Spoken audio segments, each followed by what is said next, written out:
of gas in. Just listen to that, baby. Definitely does not sound like the Hellcat did. It's quieter. Kind of sounds like the Demon Idols. Damn, it's fucking quieter. I don't know if I like that. I think it needs to be louder. Get a little wash tonight. Look at that blue. I like that blue. I know, yellow splitter. Don't hate me. It's coming off. It's coming off. It's coming off. Look at that black car. Sexy ass blue. Look at that blue under that light.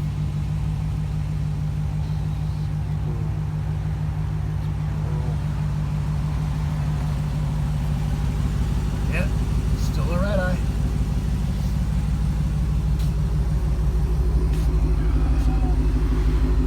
Yeah, baby, yeah. Enjoying that 91. Got the high shit going on here. Give that baby a nice little wash. It's the first wash, actually. Spent about 5 hours on it. It's amazing the residue on like a brand new car. I mean, it's literally, it took a lot of rubbing. Not too hard of rubbing, but a lot of getting all that stuff off. And yes, there's no yellow on it anymore. It's gone. But baby looks good at nighttime.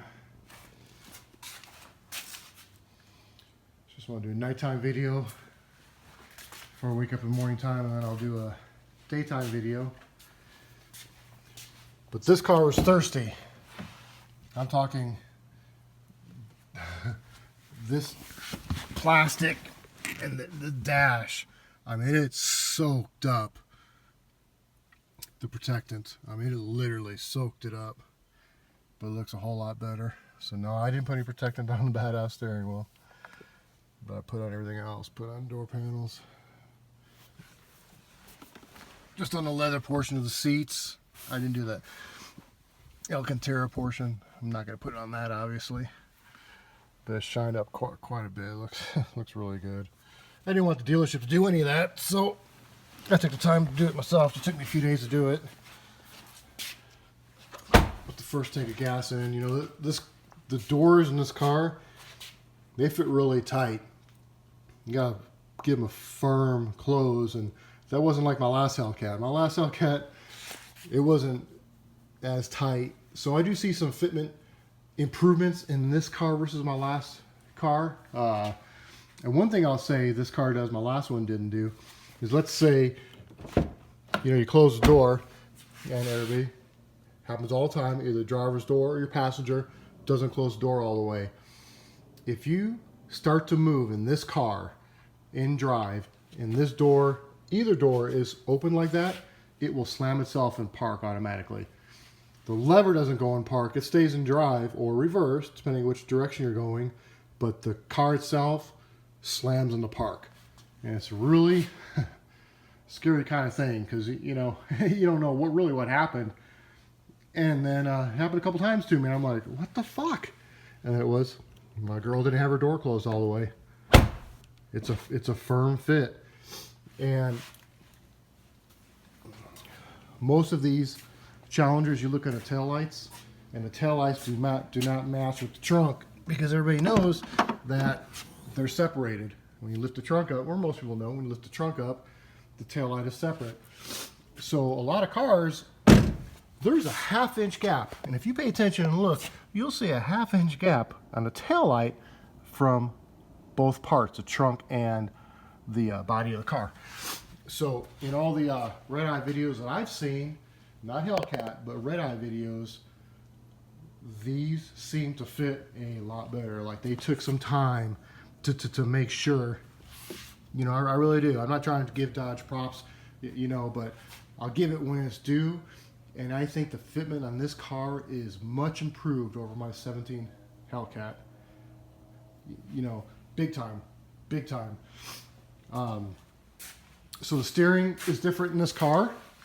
It's got more of electronic steering, and it is a big difference. It is a whole lot easier to steer this car, and this car is planted on the ground completely different than my Hellcat was.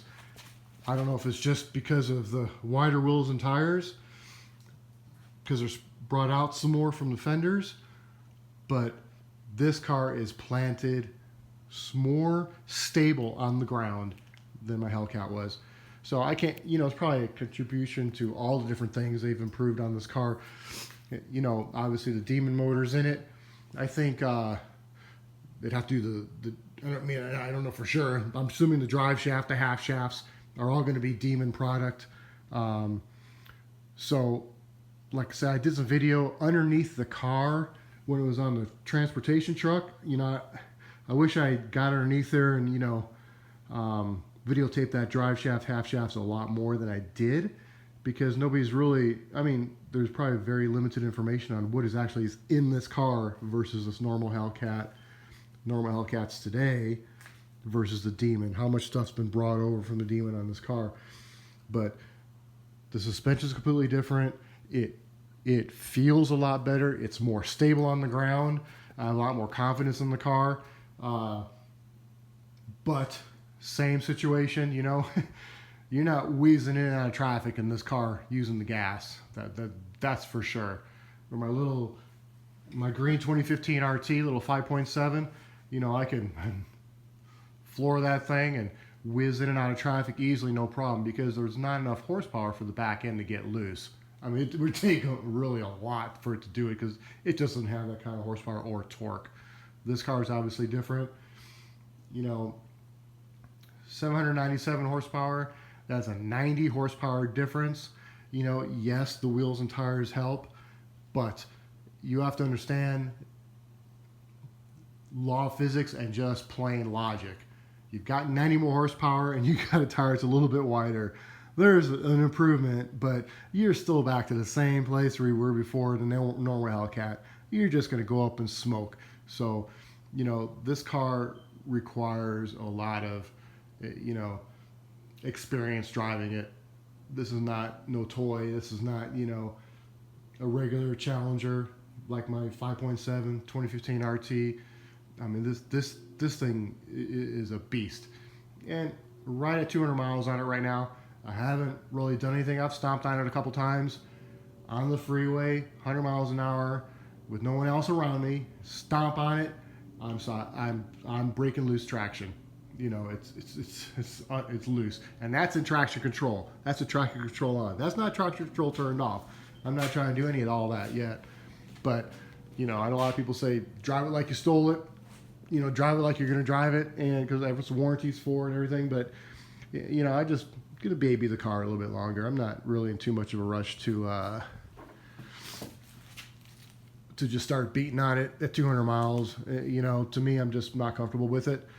So I'm gonna put some stripes on the car, because obviously this car doesn't come available with stripes. I don't know why, even though Dodge shows in all their pictures. But this car, no stripes are available. You can get all black hood if you want. Pay $2,000 for that when you can get it wrapped for a few $100. So, you know, I went through a lot of stripes, and obviously, you know, my 2017 green Challenger Hellcat had the carbon fiber stripes, and it looked good. You know, it was gloss paint, carbon fiber, a flat carbon fiber. It worked. It wasn't not bad. But I want to get away from that. I'm going to do something a little different, a little old school with this car to kind of tie things together. And if anybody remembers, like the 97 Dodge Viper GTS, that's the year I had. It was blue, not this blue, but it was blue. The car had white stripes, and it looked good with white stripes. So this car, you can't really see it right now in the, you know, this darkness, but this is a pearl blue, indigo blue. It's pearl. There you go. You can see a little bit right there. So I'm going to use a pearl white stripe. You know, it's a diamond pearl white stripe, and it matches, the pearl matches the paint perfectly, but it's going to be white. So, you know, obviously stripes can be removed if you need to, but so I'm going to do that. I'm going to run some pearl white stripes on this car, you know, all the way down, front and back, see what it looks like. I think I'll be happy with it. So I want a ceramic coat the paint. And my ceramic guy is like, hey, you got a ceramic first before you put the stripes on, you know, but stripes got to go first before the ceramic, or else the stripes aren't going to stick. So hopefully tomorrow I can get stripes on the car. The business is really busy right now, so I'm probably not going to be able to get it done tomorrow. My guys are real busy right now in my shop. So if I don't stripe it tomorrow, I'm going to stripe it Monday. That's for sure, because I want to, you know, make mine different from any other Redeye I see out there. Not that I'm going to see a bunch of them, but, you know, but I'm sure I'm going to start, you know. So we're going to do the white stripes. Let me get some white letters for the tires. You know, I think they look really good on the car. So, you know, the red Brembos are free. They don't charge you extra for those. But if you get orange, silver, black, they actually charge you $495 for those. So I'm glad I got those for free, and I like the red. One thing I do regret, and I kicked it around for a while and decided against it, but I think I should have got the red seatbelts because I think it would have tied in from the dash to the red calipers, and of course the red eye. But I can get seatbelts. I can buy them. A lot of people sell them. But I'm thinking I'm going to do the red seatbelts. I'm going to add them to it.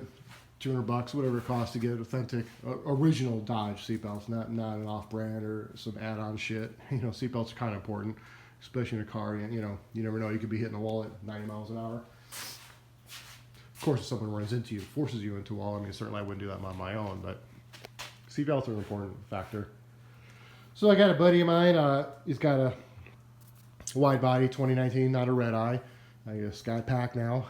RT Scat Pack. I'm not really sure what they call them now. The names are changed. You know, I just go to the top. Not worried about the ones a little lower before me. But he's got side skirts on his. You know, and it looks really cool. It looks good. Just adds a little bit of pizzazz to the car. A little customization. I'm thinking about doing that. And I'm gonna do, you know, the mud flaps, because this Widebody, you know, these tires they do kick up on the side of the car. And from the factory, I don't know if you could see it, where it is right here. Well, it's not in the front. It's in the back, though. Right here, you can see. You see the line right there? So from the factory, they've got a little cover right there, protectants, you know, because they know rocks are going to come off that tire there and going to hit this right here. So I'm going to put flaps on it, but I'm probably going to go ahead and put the clear coat protectant on the bottom of the car. I mean, there's no reason to, you know, to try to beat up the paint, because clearly these tires are wider. So they're going to kick up stuff. So what I'm going to do, I'm going to look into doing something different with the tires, not the wheels, because I believe in keeping the factory wheels.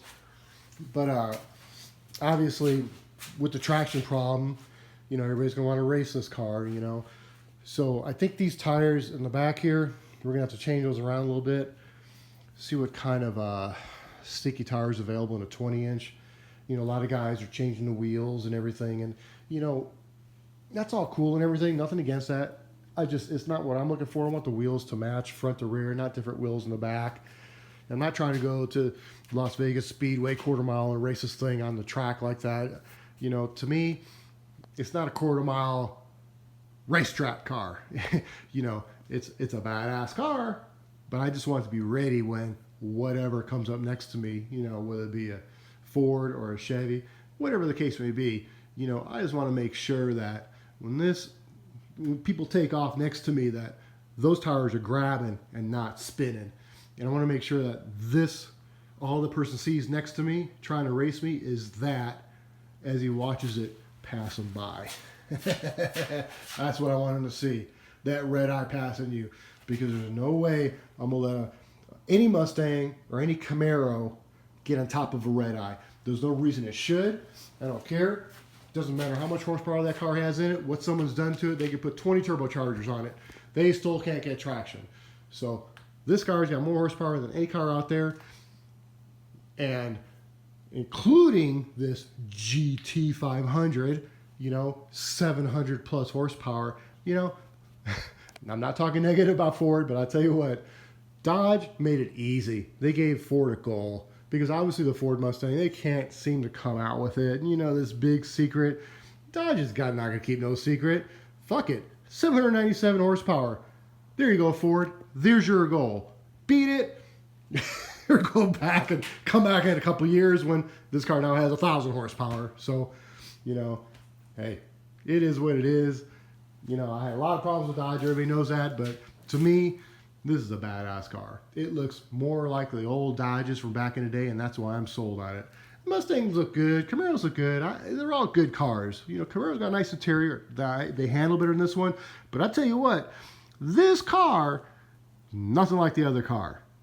So maybe get a little more used to it, get these tires broken in, try it on a track, see what it does on a track at the level of losing control. That's when you learn what a car can do, when you're at that level of losing control in all different situations without the worry of hitting something. You know, so that's what tracks are good for. You know, if you get the right track, you get used to your car, you learn what it can do, you learn what it can't do. That's what I'm into. I want to know what this car can do. I want to know where its limits are, and from that point, what I can do from that point. I can drive a car. Have no problem with that. The video I'm saying I'm going to post, the surprise video in February, you're going to see me handling my green Hellcat. One-handed, doing some crazy stuff. And if you can do that, props up to you, because handling this car one-handed is nothing that anybody's going to try to do or want to do, for that matter, under full acceleration. Getting crazy, and believe me, that's going to be a good video. So I'm going to post a teaser soon. I'm just trying to tune it in, dial it in, make it just right. It's close, but it's not just there. You know, I want to make my videos look a little better. Obviously, I'm doing more videos, so I want to make it look a little better. I'm going to cut this loose tonight, do a couple more minutes tomorrow when it's daylight, so you can see the sparkly and the beautiful paint here. And then I'll wrap this video up, but I will post it. Shazam! Redeye, good night. Here's a video of that baby during the day. After it's been cleaned. Get a better idea of what it looks like. How sexy this car is.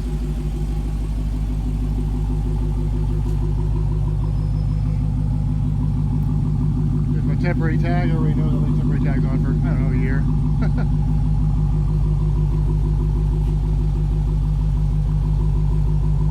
Just listen to that baby idle.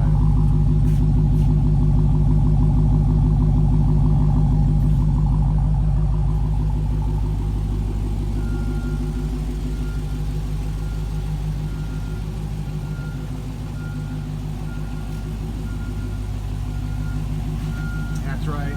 When that's in your mirror, you move to the right. You know what's up. You move to the right.